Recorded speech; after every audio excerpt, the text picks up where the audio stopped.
Hey everyone, welcome to another $1,000 strap search. I've got my $1,000 in singles here and I'm about to show you what I found. But before I do, let's talk about this week's tip. Now with this week's tip, once again, I'm talking about what I do with my singles here. This is pretty much a no-brainer to you guys.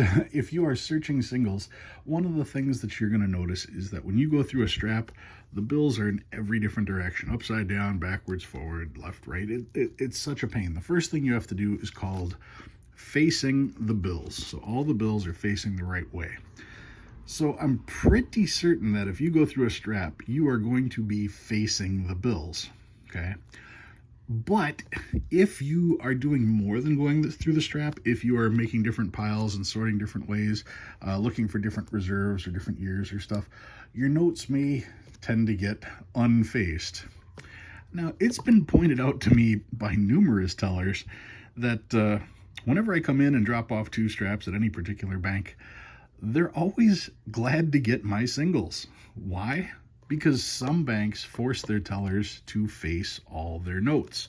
So when they go through and they see my notes, all of my notes face the same way and are all situated properly, the way that a bank would normally like to do it. Now, this is true at older banks, not necessarily true at newer banks or credit unions, but a lot of banks tell their tellers to make sure that the notes are faced.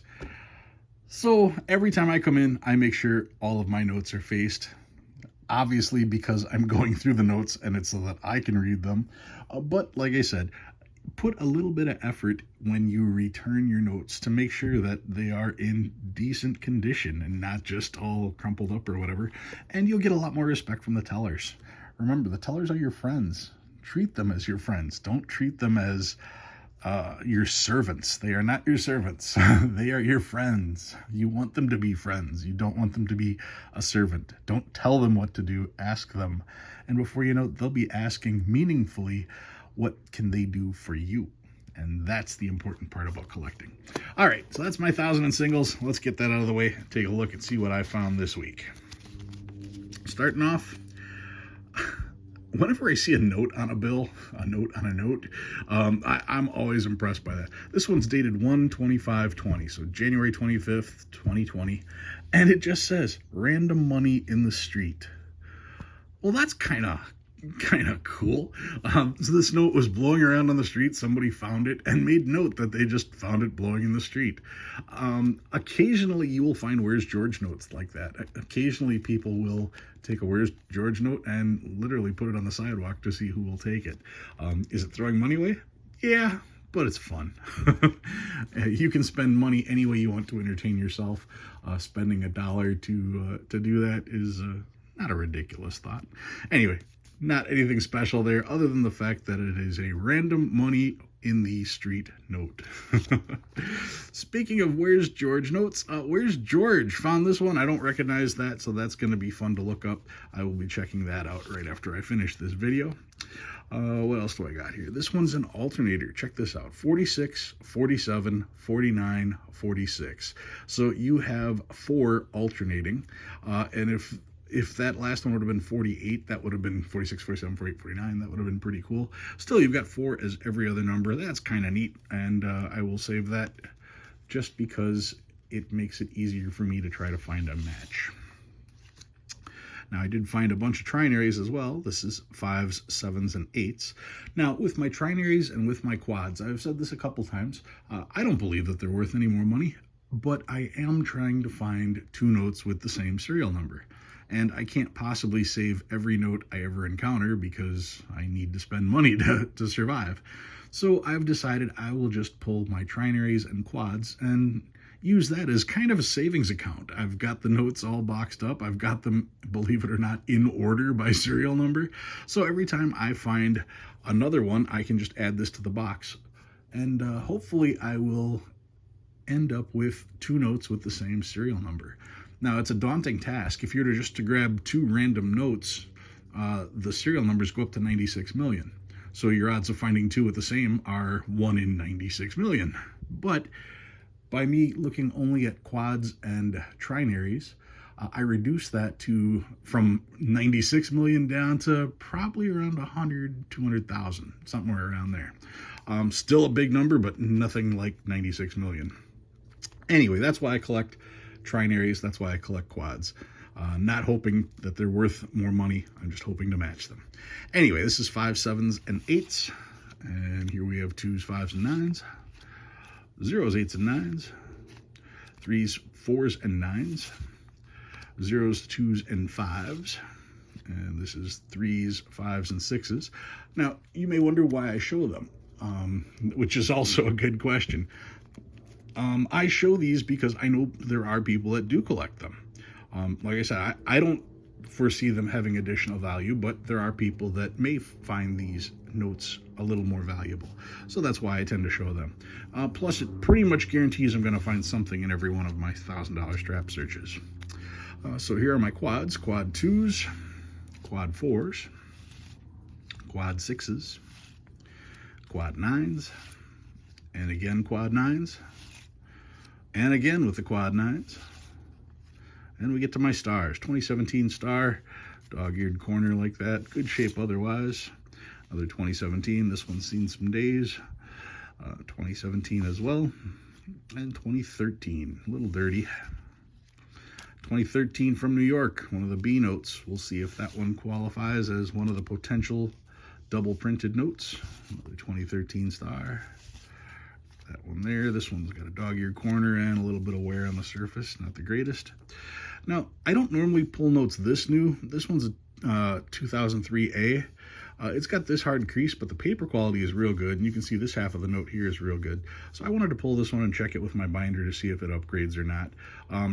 If it was a G or an L note, I wouldn't have done it. But because it's a D note, you can see that's Cleveland, Ohio right there.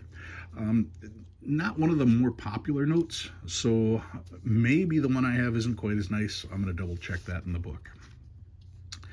In 2001, this is 20 years old already. 2001 note, another 2001 there, and another one, and another. Found a lot of 2001s. Now we get to 1999. 1995, first opportunity for a web note. You're just checking to see if it only has a small little number there. That would be a small plate number with FW. I know that's Fort Worth, so it's immediately not a web note. I can see that it is from the C section of the paper, so once again, not a web note. There's the exact location here, C4, so yes, definitely not a web note, but still a 1995. Another 95, also not a web note. Another 95, still checking that one. That one's worn pretty good. 1988A, still a potential for a Webby, but nope, it's got the regular marks. And then the oldest note I found is from 1969D, and this note is in really decent shape for being older than me. Paper quality is good. It does have a little bit of a thing up there on the front, but the nice thing is when you can hold the note and it pretty much holds its shape. It is not a limp note. It is got good paper to it.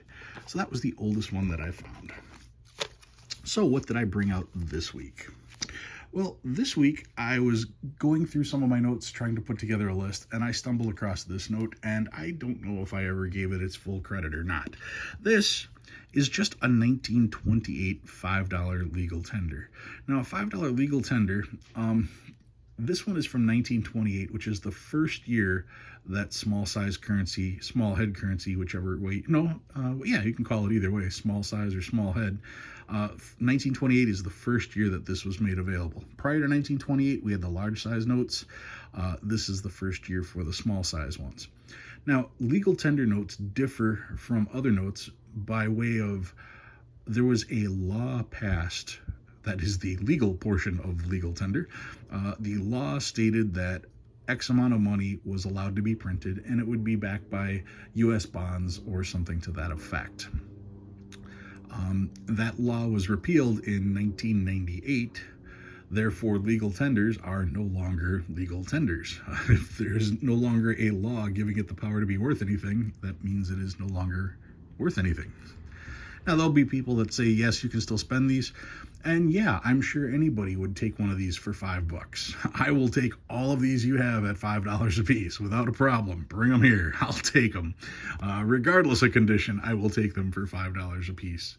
But the legal tender here, we are talking a red seal like this, and you can even read the fine print here, Series 1928. This note is a legal tender at its face value for all debts, public and private, except duties on imports and interest on the public debt. So that is the actual obligation on there. If we take a look at the back, you'll notice that it does not say "In God We Trust." Therefore, this is still constitutional currency.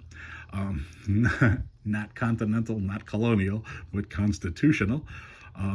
And yeah, you can see the price on this one wasn't anything ridiculous at all. So yeah, not every note in your collection has to be worth $1 million.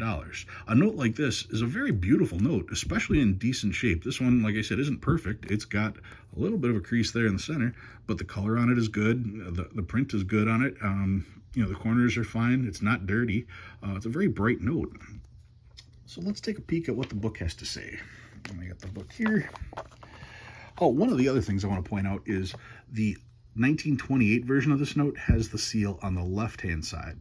Starting in 1934, they moved the seal from this side over to this side, and you'll see the familiar gray for the printing here, and you'll also notice the little stripes on there to fill it in.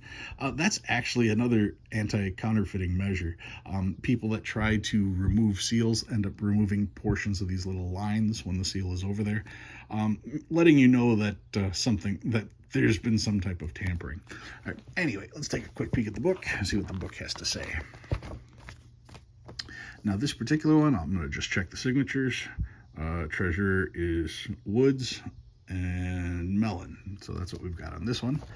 And if we look here, you can see $5 notes, Woods and Mellon from 1928. That would be the top note there. And we'll just scroll to the top. Let's see here. Oh, can't see it there. Starting off in VG8, you're looking at about $12.50. Once you get to 12, you're at $17.50. At 20, this becomes a $25 note. And if you go all the way to gem uncirculated, you're talking $250. So yeah, it's a very affordable note. You can see that there's all kinds of different ones. There's the star version, there's mules, there's A, B, C, D, E, F. But the 1928 specifically is the one that I'm kind of proud of because that was the first one to have. Price-wise, you can see they're all fairly similar. Actually, there's quite a few of these for 1928. But yeah, there's 267 million of them were printed. Some of the other ones are much smaller prints, but still, it's the first one to have the 1928, and that is why I have this particular note. Like I said, not all your notes have to be worth thousands of dollars. They can still be very cool notes to have and very affordable. All right, guys, that's what I've got for you this week. If you learned anything new, hit that like button. If you like what you see and you want to see more, please subscribe. I love reading all your comments, and I'll see you again next week.